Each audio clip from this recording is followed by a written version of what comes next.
एक कब्रिस्तान में कालू और टुन्नू नाम के दो भूतिया पक्षी रहते थे। उस कब्रिस्तान में बहुत सारी भूतिया चिड़िया की आत्मा भी रहती थी। वो दोनों उनको इम्प्रेस करने के लिए कुछ न कुछ हरकतें करते रहते थे।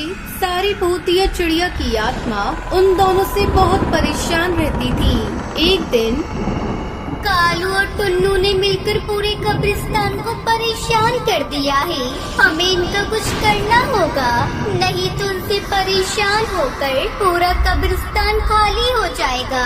ये दोनों जो भी करते हैं वो सब कुछ हमें इम्प्रेस करने के लिए करते हैं। क्यों न हम इनको अपने प्यार के जाल में फंसाकर इस कब्रिस्तान से भगा दे। हम स्वयंवर करेंगे। हम में से जो भी भूतिया चिड़िया की आत्मा से वो शादी करने के लिए तैयार होंगे, लेकिन हम उनको अलग अलग चुनौतियाँ देंगे। वो चुनौतियाँ ये लोग कभी पार नहीं कर पाएंगे और हम इन्हें कब्रिस्तान से बाहर निकाल देंगे।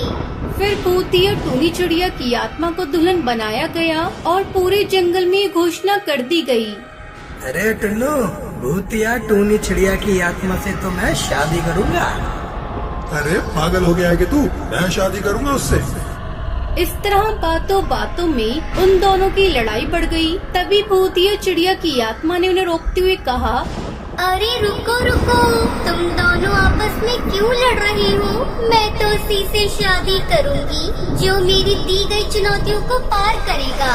अगर चुनौतियाँ पार नहीं कर पाई तो उसे ये कब्रिस्तान छोड़कर जाना पड़ेगा। कैसी चुनौतियाँ? और शादी करने के लिए चुनौतियाँ क्यों?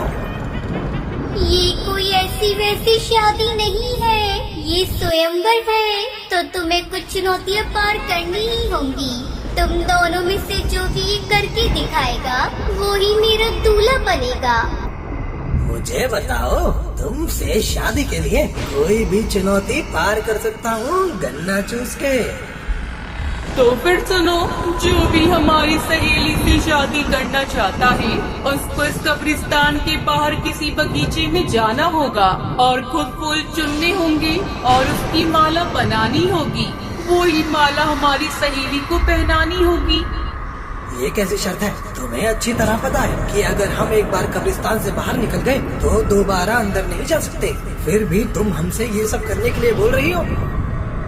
अरे फिर क्या, हम समझे कि तुम दोनों ये चुनौती पूरी नहीं कर सकते, इसलिए हम तुम्हें दूसरी चुनौती देते हैं। अगर तुम दोनों में से किसी एक ने भी चुनौती पूरी कर ली तो वो ये स्वयंवर जीत गया। तो ध्यान से सुनो, तुम दोनों को एक दिन के लिए पक्षी बनना पड़ेगा। ये कैसी चुनौती है? हम पक्षी कैसे बन सकते हैं? मुझसे शादी करना चाहते हो तो तुम दोनों को इन दोनों चुनौतियों में से कोई एक चुनौती पूरी करनी होगी। और तुम दोनों ने ये वादा किया है कि तुम अगर कोई भी चुनौती पूरी नहीं कर पाए तो तुम्हें ये कब्रिस्तान छोड़कर जाना होगा। अब दोनों भूत परेशानी में पड़ गई। उनकी एक तरफ तो कुआं और दूसरी तरफ खाई थी। उन्हें हर हालत में वो कब्रिस्तान छोड़कर जाना ही था। तभी भूतिया कालू कौवे की आत्मा ने बोला, तुमने ऐसी शर्त क्यों रखी? तुम सब ने जानबूझकर मेरे साथ ऐसा किया है। तुम्हें सोच समझकर शर्त के लिए हाँ करना चाहिए था। तुम अपनी शर्त से मुकर नहीं सकते। अब या तो चुनौती पूरी करके मुझसे शादी करो या फिर ये कब्रिस्तान छोड़कर हमेशा के लिए यहाँ से चले जाओ। भूतिया चिड़िया की आत्मा की बात सुनकर दोनों चुप हो गए और कब्रिस्तान छोड़कर चले गए। और फिर भूतिया चिड़िया की आत्मा वहाँ खुशी खुशी रहने लगी।